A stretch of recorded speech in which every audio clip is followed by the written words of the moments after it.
Friends, நம்ம favourite சீரியலில் அடுத்து என்ன சுவாரஸ்யமாக நடக்குது அப்படின்னு சொல்லிட்டு பார்க்குறீங்களா? மல்லி இருந்துக்கிட்டு சின்னதாக ஒரு டவுட் வச்சுருந்தாங்க இந்த ராஜேஸ்வரி மேலே. ஏன்னா விஜயோட ஃபோன் வந்து காணாமல் போயிருக்கு இல்லையா? அதுவும் இல்லாமல் இந்த வீட்டில் இருக்கிறது இப்போதைக்கு விஜய், மல்லி, அப்புறமா அந்த நாகு, அந்த ராஜேஸ்வரி இவங்களை தவிர இப்போதைக்கு அந்த வீட்டில் வேறு யாருமே இல்லை. நாகு எப்படி இருந்தாலும் விஜய்க்கும் சரி மல்லிக்கும் சரி எந்த துரோகமும் பண்ண மாட்டாங்க அப்படின்னு சொல்லிட்டு எல்லாருக்குமே தெரியும். அதனால் எஞ்சி இருக்கிறது இந்த ராஜேஸ்வரி தான். இவ தான் ஏதாச்சும் பண்ணியிருப்பா அப்படின்னு சொல்லிட்டு அவன் மேலே ஒரு சின்ன டவுட் வந்து அவளை ஃபுல்லாக ஃபோக்கஸ் பண்ணி நோட்ட விட்டதில் இவ தான் கொண்டு போய் அந்த ராஜேஸ்வரி தான் இந்த தீபிகா கிட்ட ஃபோனை கொடுத்துருக்கா அப்படின்னு சொல்லிட்டு எல்லாமே இவங்களுக்கு தெரிய வந்தது. அதனால் இவங்க ஃபோன் பண்ணி, எதுக்காக என் ஃபோனை எடுத்து போனீங்க? நீங்கள் தான் அந்த ஃபோனை வந்து ராஜேஸ்வரி கிட்ட சொல்லி எடுத்துகிட்டு போக சொன்னீங்க, நல்லா தெரியும். ஆனால் இன்னும் கொஞ்சம் நேரத்தில் அந்த ஃபோன் எங்ககிட்ட வரணும். அப்படி மட்டும் வரலை, அதுக்கப்புறம் நான் மனுஷியாகவே இருக்க மாட்டேன். என்ன நடக்கும் அப்படின்றத நீங்களே யூகிச்சுக்கோங்க அப்படின்னு சொல்லிட்டு சொல்ல, என்ன பைத்தியம் மாதிரி உழைச்சிருக்க? நான் எதுக்காக அவங்க ஃபோனை கொண்டு வரணும்? அதுவும் இல்லாமல் அவங்க எதுக்காக என்கிட்ட கொண்டு வந்து கொடுக்கணும்? அவங்களுக்கு எனக்கு எந்த சம்மந்தமும் கிடையாது அப்படின்னு சொல்ல, உங்களுக்கு சம்மந்தம் இருக்கா இல்லையா அப்படின்னு சொல்லிட்டு நான் கேட்கவே இல்லையே. ஆனால் இப்போ இருக்கிற சூழ்நிலையில் கண்டிப்பாக நீங்கள் தான் மாட்ட போகிறீங்க.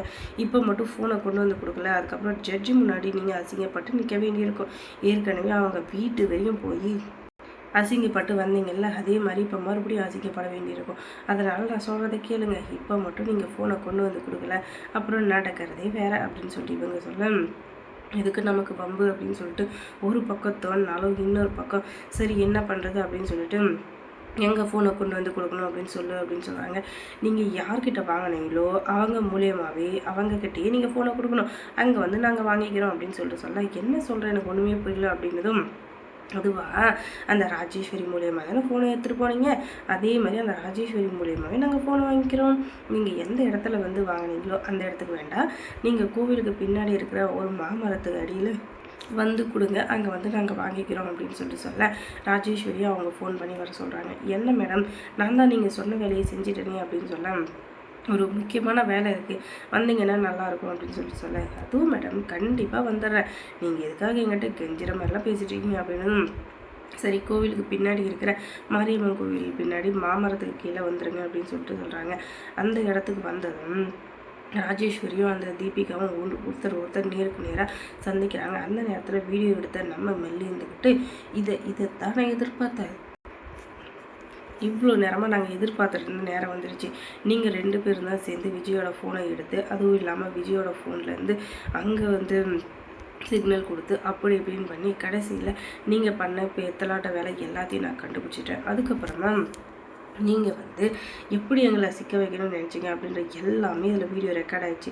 இதுக்கு மேலேயும் என்னை ஏமாற்றணும், இல்லை எங்களை ஏதாச்சும் பண்ண நினச்சிங்க, அதுக்கப்புறம் நீங்கள் வந்து ஜெயிலில் கம்பி என்ன வேலைதான் இருக்கும் அப்படின்னு சொல்லிட்டு சொல்கிறாங்க. அதுக்கப்புறம் வந்த வேகத்தில் விஜய் இருந்துக்கிட்டு பொலான்னு ஒன்று வைக்கிறாரு நம்ம ராஜேஸ்வரி திக்கு முக்கு ஆடி போய் நின்றுறா. அதுக்கு காரணம் நம்ம விஜயோட அடி அப்படி என்ன போதுமா இல்லை இன்னும் கொஞ்சம் வேணுமா அப்படின்னு சொல்லிட்டு கேட்குறாரு. காது அவளுக்கு ஏற்கனவே கொய்யினது, அவளை போய் கேள்வி கேட்குறீங்களே, அவள் எப்படி பதில் சொல்லுவா? கொஞ்சமாச்சு யோசிச்சு பாருங்கள் விஜய் சார். அப்புறமா உடனே அதை பார்த்து நம்ம தீபிகாவுக்கு கண்ணெல்லாம் கலங்கிடுதுன்னா பார்த்துக்கோங்களேன். இந்த அடி யாருக்கு விழுமோ அவங்களுக்கு விழ வேண்டியது, ஆனால் நீ அவங்களுக்கு உதவி பண்ண போனதுனால இப்போ உனக்கு விழுந்திருக்கு, இதுக்கு மேலேயும் நீ திருந்தி வாழ மாட்டேன் அப்படின்னு சொல்லிட்டு சொன்னீங்கன்னா இந்த அடி அவங்களுக்கும் சேர்த்தே விழும் அப்படின்னு சொல்லிட்டு சொல்கிறாங்க. ஆனாலும் இப்போ வரைக்கும் விஜய் பேசுகிற எதுவுமே அந்த ராஜேஸ்வரிக்கு காது கேட்கல. அதுக்கு காரணம் அந்த அளவுக்கு ஒரு அடி பயங்கரமாக விழுந்துச்சு இல்லையா? அதனால தான் இப்போ இந்த ராஜேஸ்வரி எடுத்துக்கிட்டு நான் பண்ணது தப்பு தான், என்னை மன்னிச்சிருங்க அப்படின்னு சொல்லிட்டு கதறி அழுதுட்ருக்கா. பின்னாடி காரை எடுத்துகிட்டு குடுன்னு ஓடியே போயிட்டாங்க இந்த தீபிகா. ஏன்னா இதுக்கு மேலேயும் இந்த இடத்துல இருந்தால் நமக்கு மரியாதை இல்லை அப்படின்றதுக்காக இப்போயாச்சும் புரிஞ்சுக்கிட்டீங்களே, இதுக்கு மேலேயும் புரிஞ்சிக்காம தாண்டா அப்படின்னு சொல்லிட்டு ஆடிட்டு இருந்தீங்கன்னா கண்டிப்பாக இதோடைய பின் விளைவு பெருசாக இருக்கும்.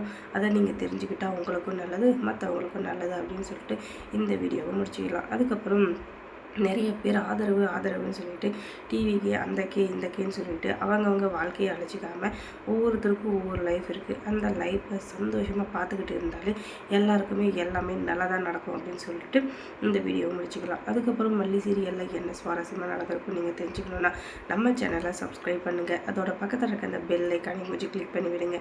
தொடர்ந்து இந்த சேனலுக்கு சப்போர்ட் கொடுங்க. அதோட மல்லி சீரியலை யார் உங்களுக்கு பிடிக்கும் பிடிக்காது அப்படின்றத கமெண்ட்ஸில் சொல்லுங்கள். தேங்க்ஸ் ஃபார் வாட்சிங்.